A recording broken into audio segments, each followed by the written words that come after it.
Welcome back to my YouTube channel guys, आपका हमारे channel में स्वागत है। तो स्टूडेंट, आज की वीडियो में मैं आपके लिए लेकर आया हूँ विज्ञान के। आपका कल विज्ञान का पेपर है, तो विज्ञान के एग्जाम में आपसे कुछ न्यूमेरिकल क्वेश्चन आते हैं। तो मैं आज की वीडियो में आपके लिए कुछ 4 से 5 न्यूमेरिकल क्वेश्चन लेकर आया हूँ जो कि अक्सर करके आपके एग्जाम में पूछे जाते हैं। ठीक है, इससे नेक्स्ट वीडियो पे आएगी जो थोड़ी लेट आएगी, वो आपके एमसीक्यू की होगी, जो आपके एमसीक्यू साइंस में पूछे जाते हैं। ठीक है, टाइम ना होने की वजह से आपकी विज्ञान की वीडियो में नहीं बना सका, तो जितनी भी मैं बना रहा हूँ आप उसको भी देख कर जाएँ। ठीक है, जैसे आपने देखा होगा मैथमेटिक्स में काफ़ी हद तक वही मिला है जो आपको बताया गया था। ठीक है, ऐसे ही आपके और सब्जेक्ट में भी यही उम्मीद करते हैं कि आपको वही मिलेगा। तो साइंस के कुछ मैं क्वेश्चन लेकर आया हूँ जो न्यूमेरिकल आपसे पूछे जाते हैं। तो चलिए स्टार्ट करते हैं। वीडियो को स्टार्ट करने से पहले अगर चैनल को आपने सब्सक्राइब नहीं किया, चैनल को सब्सक्राइब कर दीजिए और वीडियो को भी लाइक कर दीजिए। और वीडियो पे कमेंट करना आप बिल्कुल भी ना भूलें और अपने दोस्तों के साथ भी वीडियो को शेयर करें। तो देखिए फर्स्ट क्वेश्चन, ये जो आपको फोकस दूरी वाला है, ये आपका मोस्ट इंपॉर्टेंट क्वेश्चन है क्योंकि हर बार इससे क्वेश्चन पूछा जाता है फोकस दूरी से। ठीक है, वैसे आपका ये तो एमसीक्यू में पूछा जाता है, ये फिर आपका 2 नंबर में पूछा जाता है। अब क्वेश्चन क्या है कि 40 सेंटीमीटर फोकस दूरी वाले अवतल दर्पण की वक्रता त्रिज्या ज्ञात कीजिए। तो जो आपके इंग्लिश वाले है उसमें भी सेम फोकस दूरी कहेगा। ठीक है, फोकस दूरी, इसको इंग्लिश में बोलते हैं फोकस रेडियस, फोकस दूरी। ठीक है, अब हमें पकड़ने का अभी जो फोकस दूरी है हमारे पास, अवतल दर्पण की वक्रता त्रिज्या ज्ञात कीजिए। देखो कभी कभी वो क्या करता है, फोकस दूरी दे रखी इस वाले में तो वक्रता त्रिज्या पूछ लेता है, और कभी कभी वक्रता त्रिज्या दे के रखता है और फोकस दूरी पूछ लेता है। अब हमें फर्स्ट क्वेश्चन दिया है, फर्स्ट क्वेश्चन में उसने हमें ये दिया हुआ है कि किसी भी 40 सेंटीमीटर फोकस दूरी वाले अवतल दर्पण, याद रखना अवतल दर्पण के लिए जो हमारी फोकस दूरी होती है वो माइनस में लेते हैं। ठीक है, वक्रता त्रिज्या ज्ञात करनी है, तो जो हमें दे रखा हम सबसे पहले वो लिख लेंगे। हमें दी हुई है फोकस दूरी, क्या दी हुई है, फोकस दूरी, जिसको रिप्रेजेंट करते हैं एफ से, जो कि हमें माइनस के 40। आप समझ गए माइनस के 40 क्यों ली, क्योंकि वो अवतल दर्पण है। उसके बाद उसने कहा दर्पण की वक्रता त्रिज्या ज्ञात करनी है। हमें क्या निकालनी है, हमें निकालनी है वक्रता त्रिज्या। वक्रता त्रिज्या बोलते हैं आपकी आर को, ये हमें क्या करनी है, फाइंड करनी है। तो दोनों चीज़ दे रखी है, फोकस दूरी -40 क्योंकि अवतल दर्पण है, और वक्रता त्रिज्या ज्ञात करनी है। अब आप इसको कैसे करोगे, देखिए इसके लिए हमारे पास डायरेक्टली एक फॉर्मूला होता है जो कि क्या होता है, फोकस दूरी इक्वल, फोकस दूरी इक्वल वक्रता त्रिज्या और अपॉन में 2। ठीक है, ये फिर डायरेक्टली इसे ऐसे लिख के रखते हैं, F इक्वल में R अपॉन में 2। ठीक है, और ये फॉर्मूला इंपॉर्टेंट है। अब देखो यहाँ हमें F दिया हुआ है, F हमारे पास कितना है, -40, ये हुआ। R फाइंड करना है अपॉन में 2। अब हम क्या करेंगे, हम क्रॉस मल्टीप्लाई कर देंगे, हम इसको उठा के इधर ले जाएंगे तो R इक्वल हो जाएगा -40 मल्टीप्लाई में 2, तो R हमारे पास आ गया -80। ये हमारे पास R निकल के आया। अब कभी कभी क्या कर देता है वो, कभी कभी वो आपको R दे देगा, तो आप क्या करोगे, यहाँ R रखोगे, 2 से डिवाइड कर दोगे तो आपका आंसर निकल के आएगा। ठीक है, ये फोकस दूरी वाला क्वेश्चन था। अब नेक्स्ट की बात करते हैं, जो हमारा नेक्स्ट है, नेक्स्ट क्वेश्चन है, प्रकाश वायु से 1.50 अपवर्तनांक की कांच की प्लेट में प्रवेश करता है, कांच में प्रकाश की चाल कितनी है, निर्वात में प्रकाश की चाल ज्ञात कीजिए। अब उसने ये कहा है कि प्रकाश वायु से 1.50 अपवर्तनांक की प्लेट से, मतलब जो हमें अपवर्तनांक दे रखा है, अपवर्तनांक कितना दिया हुआ है 1.5। ठीक है, चाहे 1.5 हो चाहे 1.50 लिख दो, प्लेट में प्रवेश करता है, कांच में प्रकाश की चाल, निर्वात में प्रकाश की चाल। देखो तो हमें फाइंड करनी है कांच में प्रकाश की चाल कितनी है, ये चीज़ फाइंड करनी है। और निर्वात में प्रकाश की चाल उसने दी हुई है 3 × 10⁸। अगर ना भी दे रखे तो आप याद रखना प्रकाश की चाल यही होती है 3 × 10⁸। अब इसका सॉल्यूशन देखते हैं कैसे करेंगे इसको। हमें सबसे पहले फाइंड क्या करना है, देखो इसके लिए भी हमारे पास डायरेक्टली फॉर्मूला है।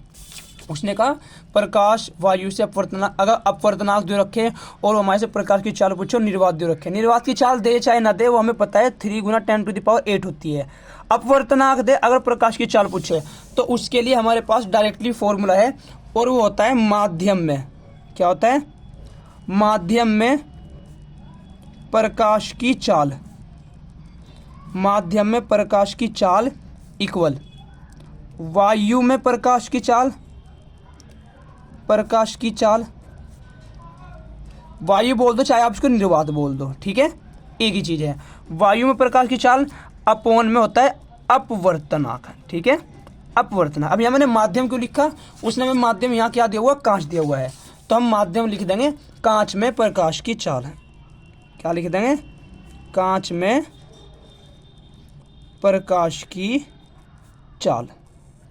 ठीक है, तो देखो वायु में प्रकाश की चाल जिसको निर्वात बोल रहा कितनी है, 3 × 10⁸ क्या हो जाएगी, 3 × 10⁸ अपॉन अपवर्तनांक कितना है आपका 1.5। तो इससे इसको डिवाइड करोगे 2 टाइम डिवाइड होगा तो कितना हो जाएगा 2 × 10⁸ मीटर प्रति सेकेंड। ये क्वेश्चन पूछे जाते हैं आपके, ये तो 2 नंबर में, ये फिर आपके एमसीक्यू में। ठीक है, अब नेक्स्ट क्वेश्चन देखते हैं। जो हमारा नेक्स्ट क्वेश्चन है, देखो क्वेश्चन नंबर 3 में दिया हुआ है कि वायु के सापेक्ष किसी द्रव का क्रांतिक कोण से भी क्वेश्चन आपके एमसीक्यू में जरूर आता है। क्रांतिक कोण 45 डिग्री है, उस द्रव का अपवर्तनांक ज्ञात कीजिए। ठीक है, अगर क्रांतिक कोण दिया हुआ है और हमारे से अपवर्तनांक पूछ रहा हो, ये डायरेक्टली फॉर्मूले बेस्ड क्वेश्चन है जो कि छोटे क्वेश्चन है और पूछे जरूर जाते हैं। तो 3 में उसने क्या दिया हुआ है, उसने हमें क्रांतिक कोण दिया हुआ है। ठीक है, क्रांतिक कोण कितना दे रखा 45 डिग्री। और ये क्वेश्चन नीचे मोस्ट इंपोर्टेंट है जो आपसे 3 या 4 नंबर में पूछा जाता है। हमें क्रांतिक कोण दिया हुआ है, कितना दे रखा, क्रांतिक कोण दिया हुआ है 45 डिग्री। अब उसने कहा वायु के सापेक्ष द्रव का अपवर्तनांक निकालना है, तो डायरेक्टली फॉर्मूला है वायु के, लिख देता हूं, वायु के सापेक्ष द्रव का अपवर्तनांक वो होता है हमारे पास 1/sin c बोलता है क्रांतिक कोण को, जो जहां c इज क्या है हमारे पास क्रांतिक कोण। तो 1/sin कितना 45, सभी को पता है sin 45 का मान कितना होता है 1/1√2 होता है। तो ये नीचे ऊपर जाएगा तो आपके पास निकल के आएगा ये √2। ठीक है, और ये हमारे क्वेश्चन का सॉल्यूशन था। अब लास्ट और मोस्ट इंपोर्टेंट क्वेश्चन जो कि कितनी बार एग्जाम में पूछा जाता है और सेम ऐसा ही पूछा जाता है। इसमें मैं आपको कुछ बताऊंगा, श्रेणी में बताऊंगा, क्योंकि कभी कभी क्या होता है इससे अलग भी क्वेश्चन दे देता है, पर अगर आपके में दोनों फॉर्मूले याद है तो आप आराम से कर दोगे।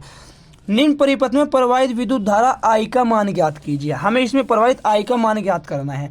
अब सबसे पहले हमारे पास ये होता है प्रतिरोध, हमें सबसे पहले इनको सोल्व करना होता है। अब इनको सोल्व कैसे करेंगे, आपको एक चीज़ याद रखनी है, हमारे पास अगर कोई ऐसे क्रम में है कि ये मैं 4 है, ऐसे लगे हुए हैं हमारे पास, ठीक है, ऐसे लग रहे, इसको बोलते हैं श्रेणी क्रम। कौन सा बोलते हैं, श्रेणी क्रम। ठीक है, और अगर हमारे पास ऐसे लगे हुए हैं आमने सामने, ऐसे लगे हुए हैं, तो इसको बोलते हैं हमारे पास समांतर क्रम। ठीक है, समांतर क्रम। अब आपको डायरेक्ट इनके फॉर्मूले याद रखने हैं। देखो ये दोनों आमने सामने लगे तो ये समांतर क्रम है और ये क्या है, श्रेणी क्रम है। अगर ऐसा क्वेश्चन आता है तो सबसे पहले हमें समांतर क्रम को श्रेणी क्रम में लगाना है। अब डायरेक्टली बस हमें सिर्फ 2 फॉर्मूले याद होने चाहिए। कैसा, श्रेणी क्रम के लिए क्या होता है, श्रेणी क्रम, तो याद रखना श्रेणी क्रम होता है हमारा R = R1 + R2 + R3 ... जितने भी हमें प्रतिरोध दे रखे हैं। ठीक है, और दूसरा हमारे पास है समांतर क्रम। तो जो समांतर क्रम होता है उसमें कुछ नहीं है, वो भी बस ऐसा है 1/R = 1/R1 + 1/R2 + 1/R3 और ... जितने भी वो हमें दे रखे हैं, ये हमारे पास समांतर क्रम होता है। ठीक है, अब इन्हीं के बेस पे हम अपने क्वेश्चन को सॉल्व करेंगे। ठीक है, अच्छा आपको एक चीज़ और बता दूं, ओम का नियम, आप ओम का नियम याद कर जरूर जाएं। ठीक है, ओम का जो नियम है वो आपका मोस्ट इंपॉर्टेंट है। ये आपका 6 नंबर में भी आ जाता है, 4 में भी आ जाता है और 2 में भी आ जाता है, और कभी कभी डायरेक्ट इसका फॉर्मूला भी पूछा जाता है जो इस क्वेश्चन में यूज होगा और आपको क्लियर हो जाएगा। तो आप ओम का नियम जरूर करना क्योंकि इंपॉर्टेंट है ओम का नियम। ठीक है, सबसे पहले क्या बताया था, समांतर क्रम को सोल्व करते हैं तो हम लिखेंगे कौन कौन सा, हमारा प्रतिरोध 4 ओम और 4 ओम, ये जो साइन है ये उसको बोलते हैं ओम। तो 4 ओम और 4 ओम किस में है, किस क्रम में, समांतर क्रम में है। तो हम उस चीज़ को लिख देंगे कि क्या, देखो मैं 4th का आंसर है कि जो हमारे पास जो प्रतिरोध है 4 ओम और 4 ओम के 2 प्रतिरोध किस में है, इसको बोलते हैं प्रतिरोध, समांतर क्रम में है। किस में है, समांतर क्रम में है। दिख रहे हैं दोनों समांतर क्रम में, देखो ये रहा, दोनों समांतर क्रम में है। तो समांतर क्रम के लिए अभी आपको एक फॉर्मूला बताया, 1/r equal 1/r1 plus 1/r2, ठीक है। तो 1/r दोनों के मान रख देंगे, r भी 4 और r2 भी 4। तो 1/r इक्वल हुआ 4, एलसीएम आया, सब पे सोल्व करना आता है ये।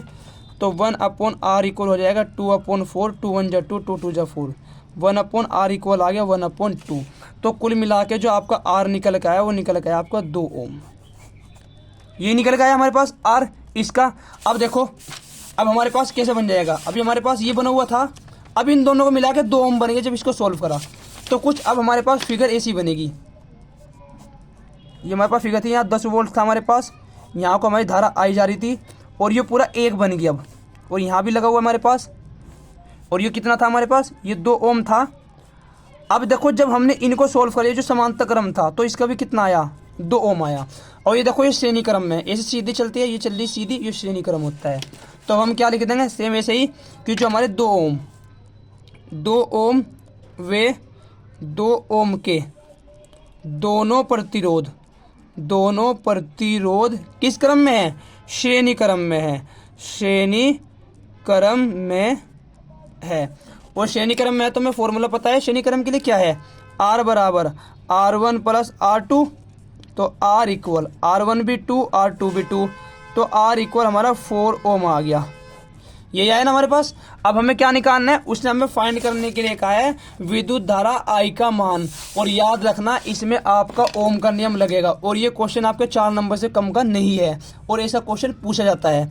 तो किससे, ओम के नियम से। ओम का नियम हमारे पास क्या होता है, ओम का नियम हमारे पास होता है V इक्वल में IR, ठीक है। और देखो तो हमें I निकालना है, तो R अपॉन में आ जाएगा V अपॉन R, ये हो जाएगा। I फाइंड करना है, V हमारे पास देखो ये रखा वोल्ट, 10 वोल्ट दिया हुआ है, तो V हमारे पास 10 है, और R हमारे पास कितना निकल गया, अभी जो हमने निकाला है 4 निकल गया है, ठीक है। तो कितना निकल गया हमारे पास, 4 निकल गया। तो हम इसको रखेंगे और क्या कर देंगे, इसको डिवाइड कर देंगे। तो 4 2 जा 8 और 4 5 जा 20। तो जो I निकल गया है 1.25 एम्पियर निकल गया है, ठीक है। देखो इंपॉर्टेंट क्वेश्चन है, थोड़ा सा इसमें वर्क है और बहुत इजी है, बस आपको दोनों फॉर्मूले याद रखने हैं और आपको इस चीज़ की नॉलेज होनी चाहिए कौन सा कब समांतर क्रम होता है, कौन सा कब श्रेणी क्रम में होता है, ठीक है। तो नेक्स्ट वीडियो आपकी थोड़ी सी लेट आएगी, आज ही मिलेगी आपको, आपके मोस्ट इंपॉर्टेंट MCQ की होगी, ठीक है। किसी कारणवश आपके मोस्ट इंपॉर्टेंट में क्वेश्चन साइज में नहीं बता चुका, पर मोस्ट इंपॉर्टेंट आपको मैं MCQ जरूर बताऊंगा, ठीक है। जैसे आपको मैथमेटिक्स में बताए थे, और मैथमेटिक्स में आपको ज़्यादा नहीं कहता 70% आपको सेम उसी बेस पे मिले हैं, एक आधा इधर उधर गया है आपका, ठीक है। 80% तक मानो आप, एक आधा क्वेश्चन ही आपका इधर उधर गया है जो ट्रायंगल से था, वरना आपको सारे उसी बेस पर मिले MCQ, ठीक है। तो मिलते हैं नेक्स्ट वीडियो में। अगर वीडियो अच्छी लगी तो अपने दोस्तों के साथ शेयर जरूर करें, और जो थोड़ा बैकग्राउंड में वॉइस है इसको थोड़ा इग्नोर करें, ठीक है गाइस। Thank you. वीडियो कैसी लगी कमेंट में जरूर बताएं।